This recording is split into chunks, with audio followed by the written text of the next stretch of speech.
still malicious, but it isn't Headbangers and Hooligans.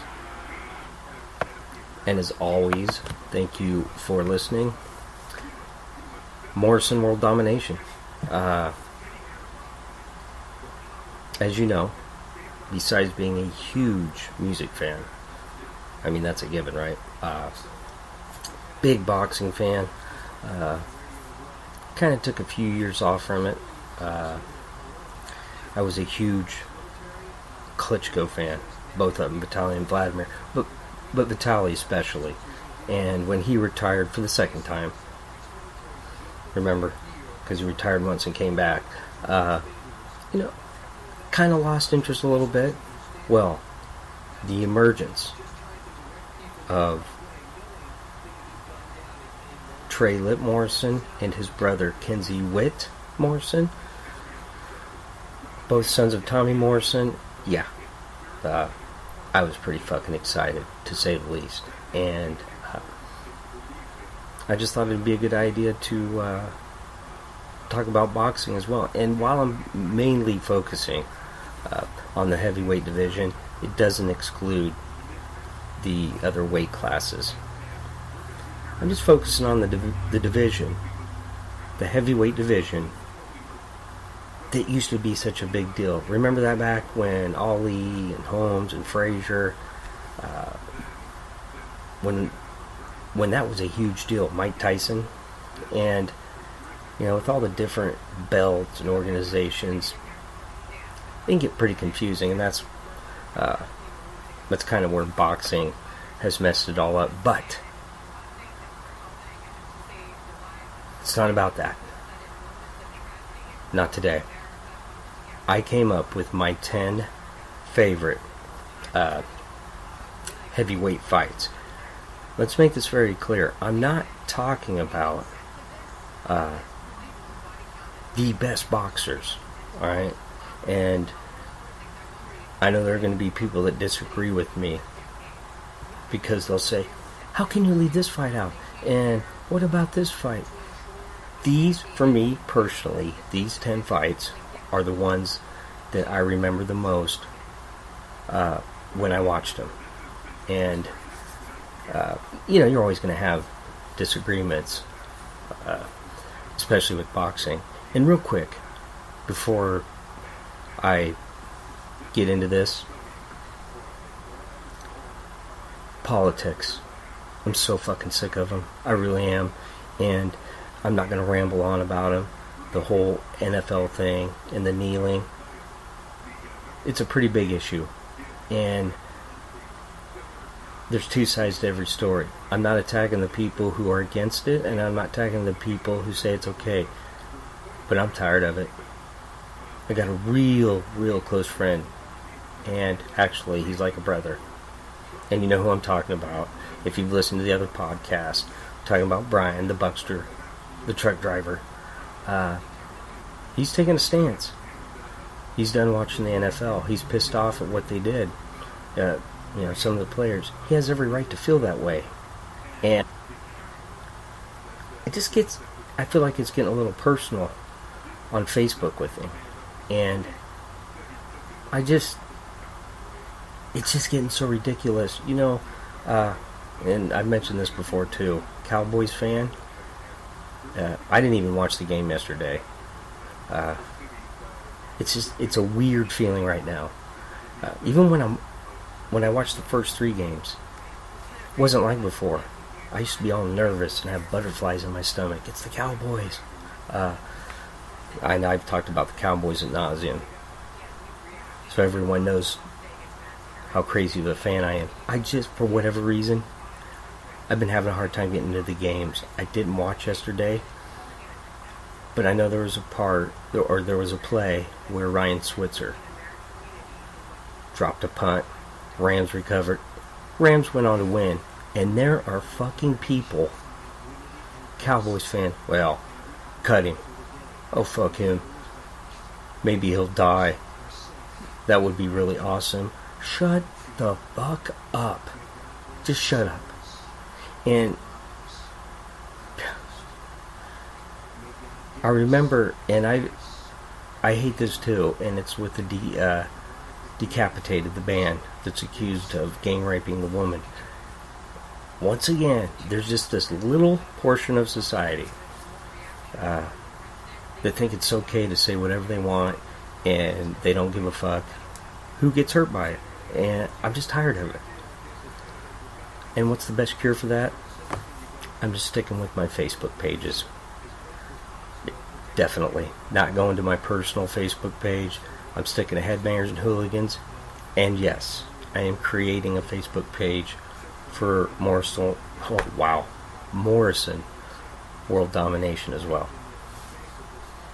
Cool, good. Enough the fucking politics.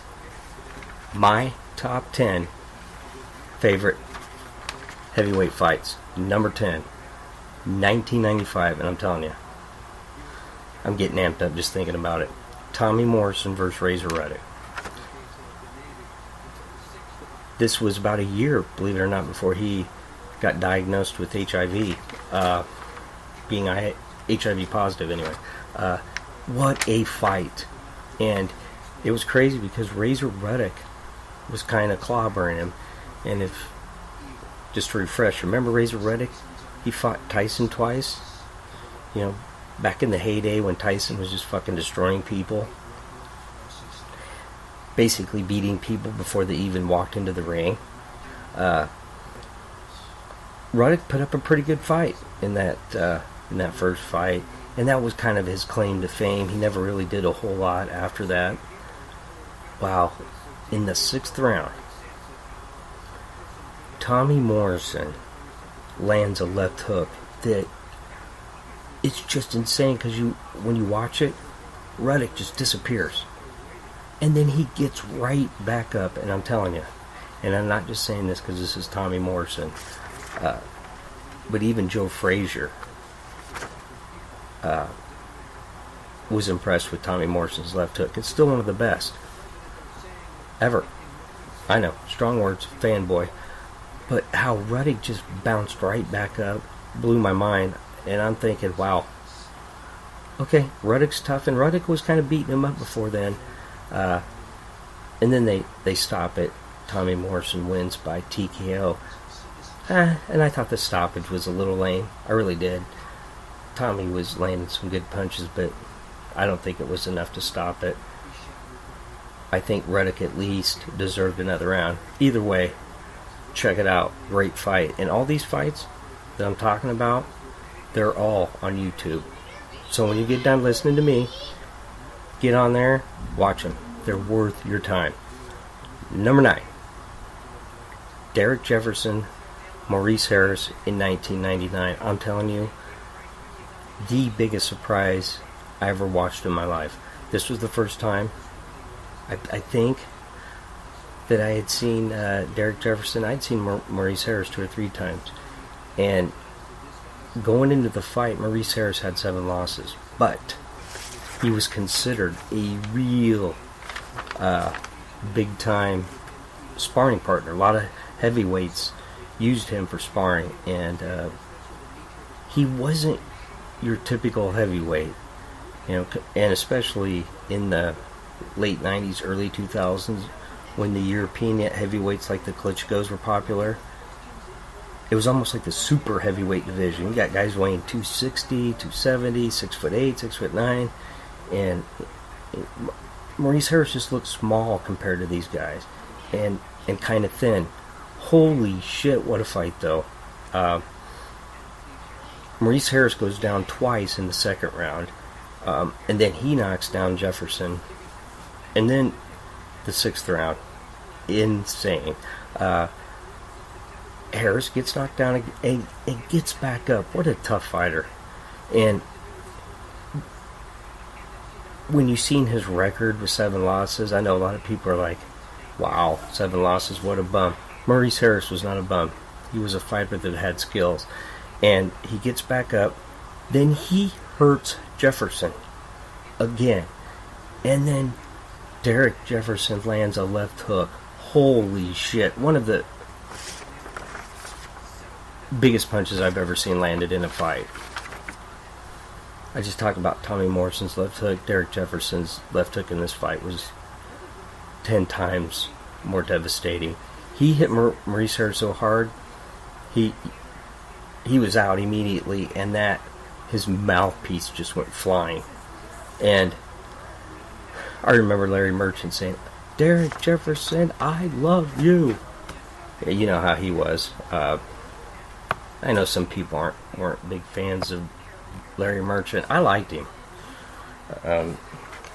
I know, especially when he got older, he was kind of a prick when interviewing some of the fighters. I don't care though.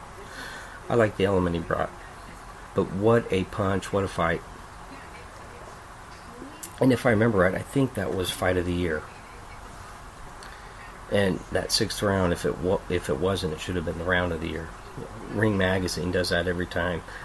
You know, and I just mentioned Ring Magazine. Is it even still published? Boy, the fucking internet's ruined a lot of good magazines. I don't think the Ring has ended. I think it's still publishing. And with boxing being such a fringe sport anyway, they need all the exposure they can get.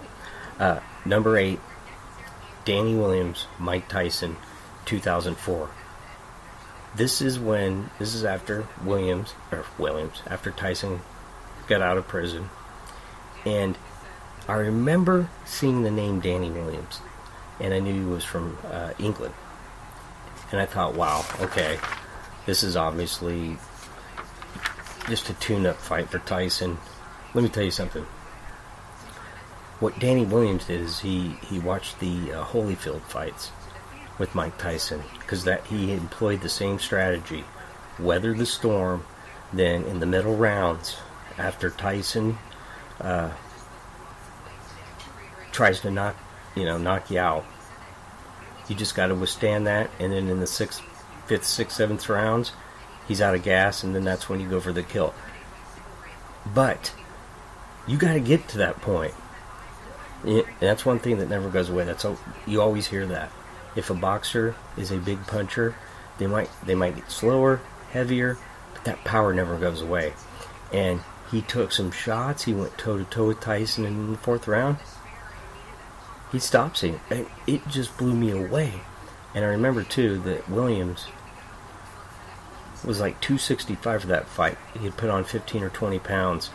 And usually that's not a good sign. That usually means a guy's out of shape.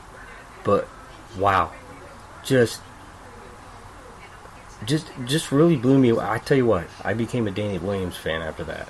I thought that, well, this dude's got some balls, and they're like, oh, not a very good strategy to go toe-to-toe with Tyson. And I remember Al Bernstein, who was commentating on the fight, said, hey, Danny Williams is doing what he said he would do. It's just kind of cool. Number 7, Lewis McCall. 1st round KO, Oliver McCall. Now we know the second one, which was crazy. You know, he stopped and he was crying and shit. He had some mental issues, and I remember at the time people making fun of him. Like, man, people, shut the fuck up. You know, like, you don't know what's going on in this guy's life. And he probably has some legitimate mental issues, but that first fight was so awesome. I've stated it before. Hate Lennox Lewis. He was a good fighter, but didn't he just rub you the wrong way? You know, I'll tell you, Larry, when I knew I was going to get to him when I looked at the state of his face. You know, when the tough get going, the gun get tough. I'm about to knock him out. I know, I'm just kind of going on there, but I just thought it was great. Lands that punch. And then, of course, you had the people bitching, oh, that's a premature stoppage. He could barely stand up. He got clobbered. I thought it was a good stoppage. And it doesn't really matter because he got the belt back. Anyway, number 6. Some people probably have this fight higher on their list. Buster Douglas, Mike Tyson. I watched that again this morning. What? And this is my fault. I forgot that Tyson knocked down Douglas in the 8th round. And just a weird fight. You know, it was in Japan, 1990. You know, Tyson had made the heavyweight division really relevant again, and you just had a weird feeling the whole time. Why is it in Japan? You know, Mike Tyson doesn't look right. And I believe that was the first fight that he had without his trainer Kevin Rooney. But Buster Douglas, he was easily beating Tyson for 7 rounds. Then we get to the 8th round, he gets knocked down right towards the end of the round, and I thought, well, it's over. You know, the underdog held his own, but he's getting fucked up now. Nope. We get into the 10th round, and of course, comes one of the biggest upsets in sports history, not just boxing. And I should have wrote the odds down that Vegas had for Douglas to win that fight.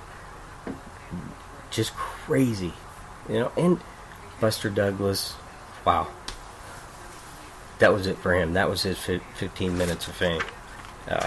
Nevertheless, just when you see that Mike Tyson, you know, on his hands and knees trying to look for his mouthpiece, crazy. You're thinking, who? Buster Douglas? Really? It's just crazy. Number 5. Why did I just say it like that? You know, actually, I know I did that. It's because I've been watching Jeremy Jahns a lot lately. For those of you who don't know, he's a YouTube movie reviewer. And he does videos sometimes and he talks like that. You know, like 10 best horror movies. And that's what he talks. Number 10. Alright. 5th favorite. 5th most favorite. Favorite most. Most favorite. Yeah. How about just number 5? Liakovic, Layman Brewster. Remember that from 2006? I've heard Liakovic, and I've also heard Liahovic. I just call him Liakovic. That's how I pronounce it. Or better yet, how about the White Wolf, because that was his nickname. What a fight. And I remember the time, a few people, oh, big deal, WBO belt. Well, at that time, the WBO belt was almost held in the highest regard as the other belts. WBA, WBC, IBF. Of course, Brewster beat Klitschko because Vladimir basically ran out of gas. Not getting into that right now, but what a fight. 5th round, Brewster hits Liakovic. Tell you what, the White Wolf. Brewster knows the White Wolf. 5th round, he makes it. Then the 6th round, the White Wolf hurts Brewster. And then 7th round, they both hurt each other. And listen, they're going toe to toe pretty much. Then the White Wolf takes a knee. And then in the 9th and 11th round, both, the White Wolf hurts him. But Brewster lasts till the 12th round, and then they give the White Wolf the decision. But I had no idea that fight would be that exciting. And I knew a little bit about the White Wolf. I didn't know a ton. But holy shit. Honestly, that turned out to be the fight of his career. Probably for both of them. Well, not for Brewster. Beating Klitschko was bigger than that. But definitely, that was the pinnacle for the White Wolf. Sergey Liakovic. I just want to say that last name again. Number 4, you're going to remember this one. 1996. Bo Golota, Madison Square Garden. Remember that? Andrew Golota. Talk about a fighter that really could have been so much more than he was. He was beating the crap out of Bo, and remember, they fought twice, but I preferred the first one. You know, he gets disqualified for the low blows, and then the riot breaks out. A riot breaks out at Madison Square Garden, one of the most iconic buildings in the United States, but you think about it, what? It obviously, the dude just had a chemical imbalance somewhere in his brain. And maybe when he got hit, it just made him stupid. But he beat the crap out of Bo, lost. He had Michael Grant, floored him twice in the first round and lost. And I remember the fight with Mike Tyson, where Golota just looked scared. And I don't blame him. I'd be fucking scared too. I mean, that Tyson had that effect on people. But then you find out that Tyson tested positive for marijuana. He was high as a kite. And Tyson still beat him. It's just crazy. But that fight with Bo, it really showcased how talented Andrew Golota was. He could punch. He had nice movement for a big guy. He was quicker to the punch. And I knew he was good, but I didn't think he was that good. And then, of course, in the end, though, Andrew Golota's career, he's never going to be mentioned with the all-time greats of that era, even though maybe he could have, right? I don't know. Dude, just kind of a basket case. Number 3, Bo versus Holyfield 1, remember that? 1992? Just going toe-to-toe, beating the crap out of each other. What a fight. And it was the fight of the year, if I remember. Especially that 10th round, where Bo was just landing huge shots on Holyfield. But Holyfield didn't go down. Dude was tougher than shit. And that fight proved that. Because Bo was so much bigger than him. And then, of course, they would go on to fight 2 more times. But that first one for me, holy shit. Good stuff. Number 2. You knew he was going to be on here. I mean, I talked about him. Vitaly Klitschko. Klitschko versus Lewis. How about that? Lewis was obviously out of shape. Didn't take Vitaly Klitschko seriously. And that second round was awesome. He landed that short right punch and beating the crap out of Lewis. And then in the third round, I remember that part where he landed the triple jab.